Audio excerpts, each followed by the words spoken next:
मकर राशी आता सगळं बदलणार. शत्रू हरतील, यश येईल. संपूर्ण सत्य आजच जाणून घ्या. श्री स्वामी समर्थ.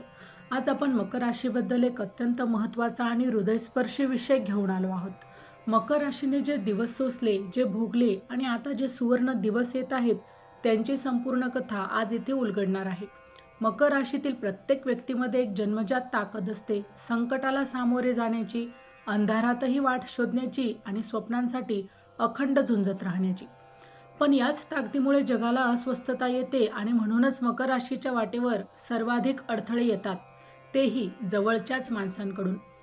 मकर राशीची गोष्ट ही पराभवाची नाही, ती आहे जखमांमधून जन्मलेल्या अदम्य शक्तीची. जानेवारी ते डिसेंबर 2026चे मेष ते मीन राशींचे वार्षिक राशी भविष्य, तसेच 2026 वर्षात घडणाऱ्या घटनांचे मासिक व साप्ताहिक भविष्यवाकित विषयक व्हिडिओ पाहण्यासाठी डिस्क्रिप्शनमध्ये दिलेल्या लिंकवर क्लिक करा. व्हिडिओ अवश्य पहा, व्हिडिओला लाईक करा. तसेच आपले काही प्रश्न किंवा सूचना असतील तर चॅनलला सबस्क्राईब करून कमेंट करायला विसरू नका. जो माणूस आयुष्यात खूप सोसतो तो उगाचच नाही सोसत. परमेश्वर त्याला मोठ्या जबाबदारीसाठी घडवत असतो. संकट म्हणजे शिक्षा नव्हे, संकट म्हणजे संधी असते. ज्याने डोळ्यातून अश्रू गाळले त्याचीच दृष्टी सर्वात स्वच्छ होते. जो वादळात हरवला नाही तोच खऱ्या अर्थाने जगला. म्हणून हे मकर राशीच्या बंधू भगिनींनो, तुमचं दुःख हीच तुमची दिशा आहे. मकर राशीने आजपर्यंत भूतकाळात अशा रात्री पाहिल्या आहे जिथे रडायला अंधार नव्हता, बोलायला शब्द नव्हते. पांघरून ओढून एकट्याने डोळे भिजवलेल्या त्या रात्री कोणाला दिसू दिले नाहीत. बाहेरून हास्य, आतून वेदना. ज्यावर मनापासून विश्वास ठेवला त्यानेच पहिला विश्वासघात केला. ज्याच्यावर निस्सीम प्रेम केलं त्यांनीच मन तोडलं आणि ज्यांचे कधी वाईट चितले नाही त्यांनीच मागे बोलणे केले. मकर राशीचा खरा दोष हाच आहे की ते नाती जोडतात, जपतात, ते नाती तोडत नाहीत. पण लोकांनी याच प्रेमाला त्यांची दुर्बलता समजली. घरच्यांचे गैरसमज, नातेवाईकांची तुलना, मित्रांची सोडलेली साथ, या सर्वातून एकट्याने वाट काढत मकर राशीने स्वतःलाच आधार दिला. त्या कठीण क्षणी स्वतःलाच विचारावे लागले, माझ्या मनाचे स्वच्छ पण हेच माझे दुखणे आहे का? पण हाच प्रश्न तुम्हाला आतून अधिकच बळकट करत गेला.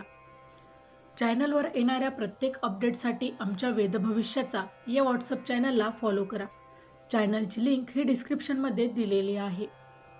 नात्यांमध्ये जो सर्वात जास्त देतो त्यालाच मात्र सर्वात जास्त दुखावले जाते. पण देणं हे कधीही त्या व्यक्तीचं व्यर्थ जात नाही, ते परत येतं, पण वेगळ्या रूपात. ज्यांनी तुमच्या चांगुलपणाचा गैरफायदा घेतला ते तुमचे शत्रू नाहीत, ते तुमचे गुरु आहेत. कारण त्यांनी तुम्हाला शिकवलं कुणावर नाही विश्वास ठेवायचा आणि कुणावर विश्वास ठेवायचा आणि कुणावर नाही. वेदना जेव्हा शिकवते तेव्हा ती सर्वात मोठी आपली गुरु बनते. म्हणूनच प्रत्येक जखम ही खरं तर एक वरदान असते. नातेवाईक म्हणजे सदैव पाठीशी असतील हा मकर राशीचा सर्वात मोठा भ्रम होता.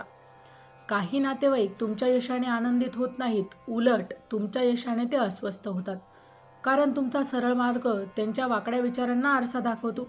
ते तुमच्या घरात येऊन टीका करतात, तुमच्या निर्णयांवर आक्षेप घेतात, एका चुकीला मोठं करतात आणि यशाकडे डोळेझाक करतात.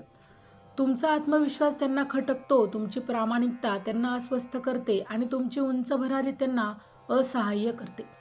पण मकर राशीचे नशीब असं आहे की कोणाच्या द्वेषाने त्यांची प्रगती थांबत नाही, उलट प्रत्येक अडथळा त्यांना आणखी वर नेतो. येणाऱ्या काळात हेच नातेवाईक तुमच्यासमोर येऊन सल्ला मागतात, तुमच्या यशाला मान देतील, कारण तुम्ही आता स्वतःवर अवलंबून आहात, त्या लोकांवर अवलंबून नाही. जे लोक तुम्हाला आजपर्यंत कमी लेखतात ते तुमची किंमत जाणत नाही हे त्यांचं अज्ञात आहे. सोन्याला सोन्याची किंमत माहीत नसणाऱ्या माणसांकडे ठेवलं तरी ते सोनंच राहतं. तुमच्या मूल्यांची परीक्षा इतरांच्या शब्दाने नाही तर तुमच्या कर्मांनी होते. जे लोक तुमच्यावर सतत टीका करतात ते स्वतः थांबलेले असतात. तुम्ही चालत राहा, नदी ही दगडांपुढे थांबत नाही, ती वाट काढत पुढे जाते. तुम्ही देखील तसंच करा. तुमची शांतता हीच तुमची सर्वात मोठी ताकद आहे. मकर राशीसाठी स्वार्थी मित्र हा आयुष्यातील सर्वात मोठा त्यांच्यासाठी धडा असतो. सुरुवातीला खूप गोड, नेहमी जवळ, हास्य विनोद, पण संकट आलं की फोनवर बोलायला देखील वेळ नाही. मदतीला उभे राहायला निघाले, कारणं निघतात. तुम्ही त्यांना पैसा दिला, तुम्ही त्यांना वेळ दिला, तुम्ही त्यांना संकटातून बाहेर काढले, पण तुमच्याच गरजेच्या वेळी ते सहजपणे गायब झाले. जेव्हा तुम्हाला हे जाणवलं तेव्हा तुमचं मन आतून तुटलं, तुम्हाला खूप पश्चाताप झाला, पण यातून एक मोलाची गोष्ट मात्र शिकलात. खोटी नाती तोडायला फक्त अनुभव पुरतो. आता पुढील काळात हे स्वार्थी मित्र आपोआपच दूर जातील. तुमची प्रगती, ऊर्जा आणि यश त्यांना मात्र सहन होणार नाही आणि त्यांच्या जागी येतील असे खरे मित्र जे स्वार्थासाठी नाही तर मनापासून तुमच्यासोबत राहतील. खरे मित्र आणि खोटे मित्र यांची परीक्षा होते ती संकटातच होते, शोभेत नाही. जे तुमच्या दुःखात तुमच्यासोबत हे नेहमीच उभे राहतात तेच खरे तुमचे हितचिंतक असतात. बाकी सगळे फक्त मेळ्यातील गर्दी असते. जी उत्सव संपला की ही गर्दी निघून जाते. एकटेपणा हा शिक्षा नाही, तो तुम्हाला खऱ्या माणसांपर्यंत पोहोचवण्याचा एक खूप सुंदर मार्ग आहे. कमी माणसे पण खरी माणसे हेच तुमच्या जीवनाचं सोनेरी तत्व आहे. ज्या दिवशी तुम्हाला हे समजेल त्या दिवसापासूनच तुमचे खरे जीवन मात्र या ठिकाणी सुरू होईल. आता मकर राशीसाठी 3 मोठे बदल येत आहेत. पहिला म्हणजे अंतर्ज्ञान इतके तीव्र होईल की खरे आणि खोटे माणूस क्षणात तुम्हाला ओळखता येईल. दुसरं म्हणजे काम, पैसा आणि संधी अशा प्रकारे तुमच्या समोर येतील की वर्षानुवर्ष बंद असलेले दरवाजे देखील तुमच्यासाठी अचानक उघडतील.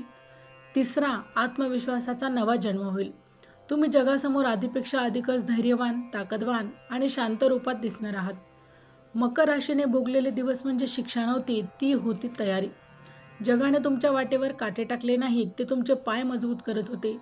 ज्यांनी हसले ते लवकर आदराने नाव घेतील. ज्यांनी अडवण्याचा प्रयत्न केला ते तुमची उंच भरारी पाहून देखील या ठिकाणी थक्क होतील. तुमचा प्रत्येक अश्रू वाया गेलेला नाही, तो तुमच्या भविष्यातील आनंदाचा पाया आहे. मकर राशी आता जुने सोडून नवे जीवन सुरू करणार आहे. यामुळे तुम्ही तुटणार नाहीत, तुम्हीच चमकणार आहात. कारण तुमचा प्रवास विलंबला होता, थांबला नव्हता आणि आता तो प्रवास देखील मोठ्याने वेग पकडणार आहे. मकर राशीच्या जातकांनो, आत्तापर्यंत आपण तुमचा संघर्ष, तुमच्या वेदना आणि येणाऱ्या सुवर्ण काळाबद्दल याच्या या व्हिडिओमध्ये जाणून घेतलं. पण केवळ इतकी माहिती पुरेशी नसते, त्यासोबतच काही विशेष उपाय केले तर तुमच्या आयुष्यातील हे बदल अधिकच वेगाने आणि अधिकच शक्तिशालीपणे येतात. शनिदेव हे मकर राशीचे स्वामी आहेत आणि हे नेहमीच आपल्या भक्तांची परीक्षा घेतात. पण जे परीक्षेत उत्तीर्ण होतात त्यांना ते भरभरून देतात. तुम्ही आत्तापर्यंत खूप सोसले, खूप सहन केले. आता वेळ आली आहे की या उपायांच्या माध्यमातून तुम्ही शनिदेवांची कृपा आणखीनच जास्त प्रमाणात आपल्याकडे आकर्षित करा. हे 2 उपाय अत्यंत सोपे आहेत, पण त्यांचा प्रभाव मात्र खूप मोठा आहे. फक्त मनापासून आणि श्रद्धेने हे उपाय करा.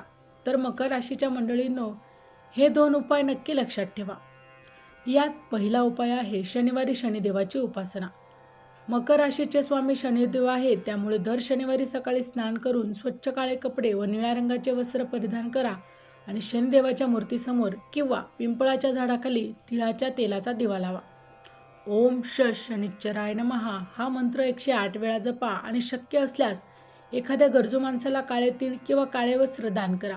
हा उपाय केल्याने मकर राशीच्या जीवनातील अडथळे हळूहळू दूर होऊ लागतात.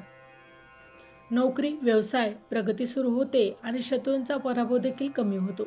शनिदेव न्यायाचे दाते आहेत. तुमच्या कष्टाचे आणि सहनशीलतेचे फळ ते तुम्हाला नक्कीच देतील. उपाय दुसरा, रोज रात्री झोपण्यापूर्वी कृतज्ञता साधना. दररोज रात्री झोपण्यापूर्वी शांतपणे बसा, डोळे मिटा आणि त्या दिवसातील 3 चांगल्या गोष्टींसाठी देवाचे मनापासून आभार माना. मग त्या कितीही लहान असेल. त्यानंतर एक पांढरा कागद घ्या आणि त्यावर लिहा, मी आता आनंदी आहे, मी यशस्वी आहे आणि माझे चांगले बदल येत आहेत. हे लिहिलेला कागद एका छोट्या डब्यात जपून ठेवा आणि दर अमावास्येला तो जाळून टाका. म्हणजे जुन्या वेदना या तुमच्या आयुष्यातून कायमच्या निघून जातील आणि नवीन ऊर्जा, सकारात्मक ऊर्जा तुमच्या जवळ येईल.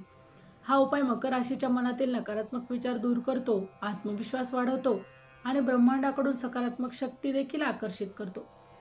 मकर राशीच्या जातकांनो, ही माहिती तुमच्या मनाला भावली असेल तर आपल्या व्हिडिओला लाईक नक्की करा, चॅनलला सबस्क्राईब करा आणि कमेंट बॉक्समध्ये तुमचा अनुभव नक्की सांगा. पुन्हा भेटू अशाच एका नवीन राशीसह. तोपर्यंत श्री स्वामी समर्थ.